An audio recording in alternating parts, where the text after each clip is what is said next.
The defending Stanley Cup champion Colorado Avalanche have a mixed bag in their first two games, winning one and losing one. But Kyle Sullivan, the co-host of Locked On Avalanche, joins us to talk about his team and their prospects for defending their Stanley Cup title. You're Locked On NHL, your daily podcast on the National Hockey League. Part of the Locked On Podcast Network, your team every day.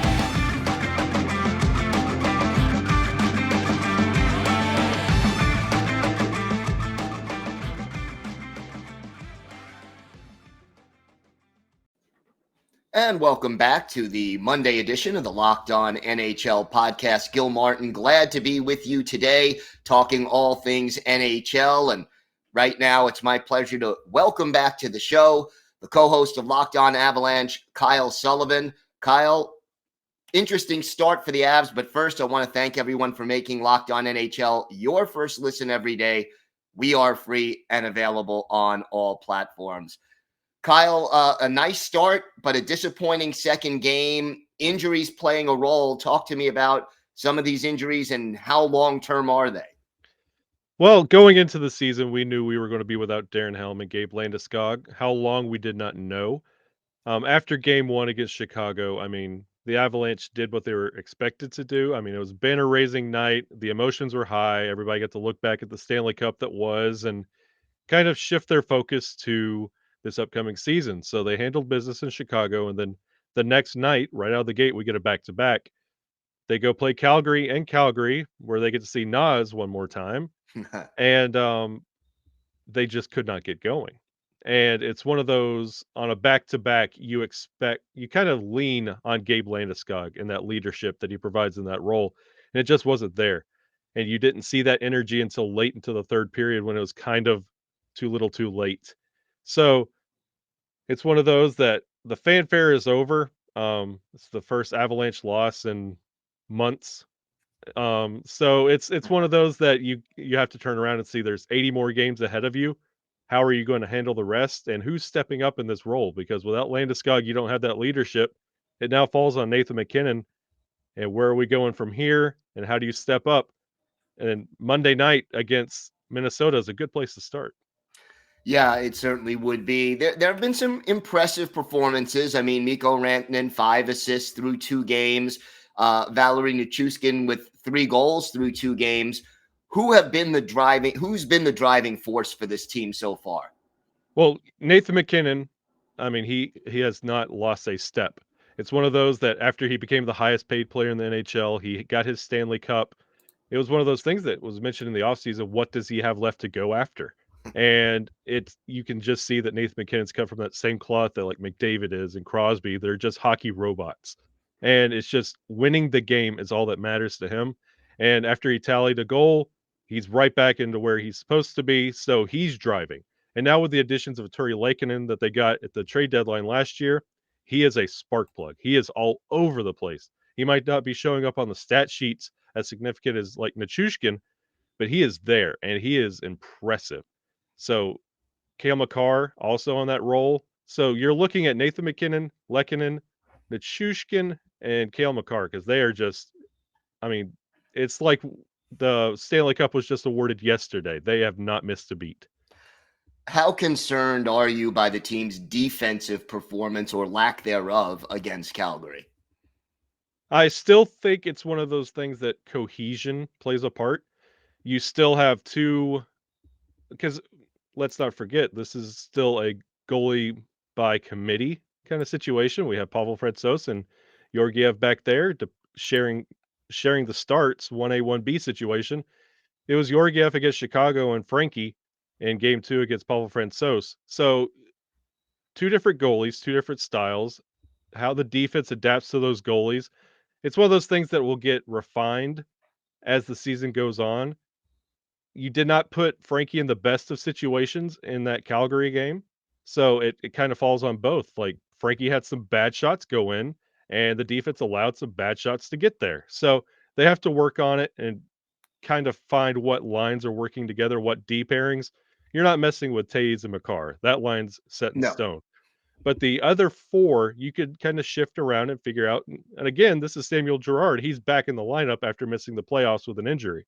So he's got to get reacclimated to the team. So I feel like it's in no means pressing an emergency button right now. It's just we got to figure out what works right now.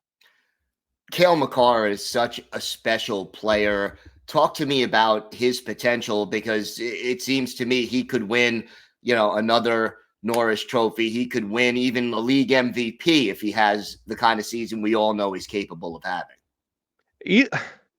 Kyle Makar is absolutely fascinating, and it's incredible that he's wearing an Avalanche sweater, because he's one of those players that the sky's the limit. And he's a defender, but he could easily win the Hart.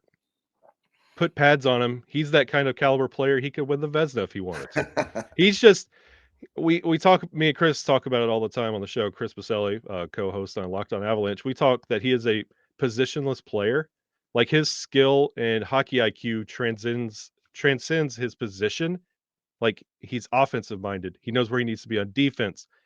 It's like he's 2 steps ahead of every play that's going on, and he knows exactly what he needs to do in every moment. And 4 or 5 years from now, we're going to look back at these moments, and it's still going to be one of those, you had no idea what you had and what he's going to be.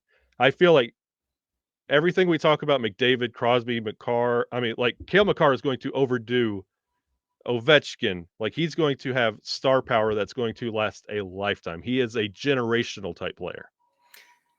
You could almost imagine him way, way back in the day, 100 years ago, being a rover when that position used to exist in hockey. But that's even before my time.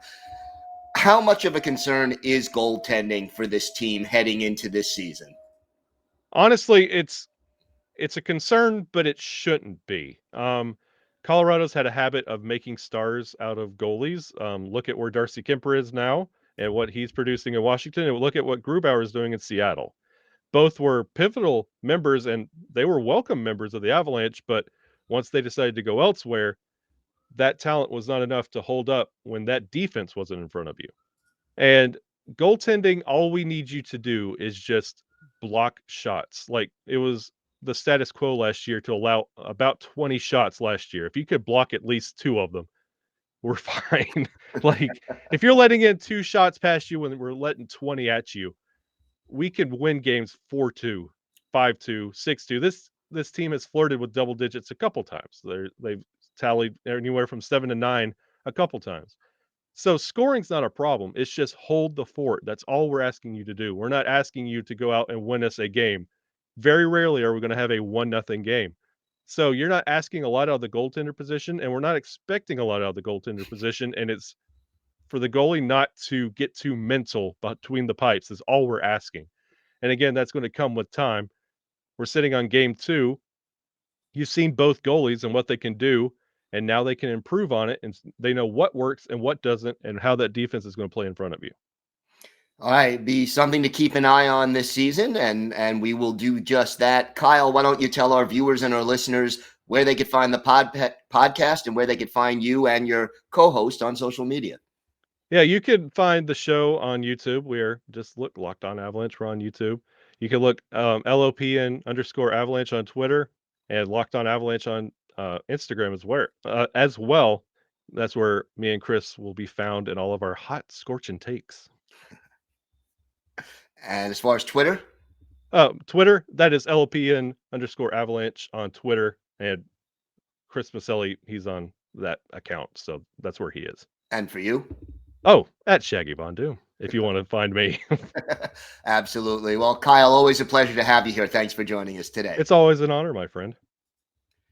The numbers don't lie. In the last decade, over 4 million people have chosen Simply Safe Home Security to protect their home.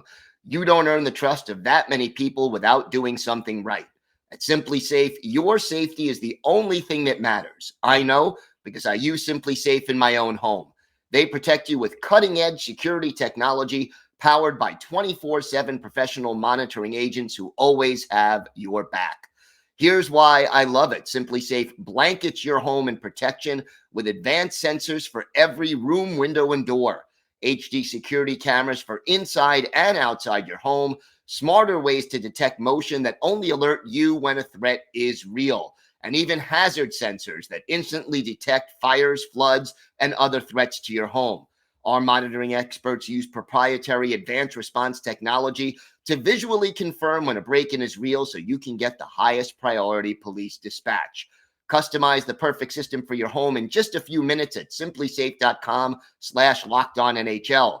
Save 20% on your SimpliSafe security system when you sign up for an interactive monitoring plan and get your first month free. Just visit simplysafe.com/LockedOnNHL to learn more. There's no safe like SimpliSafe.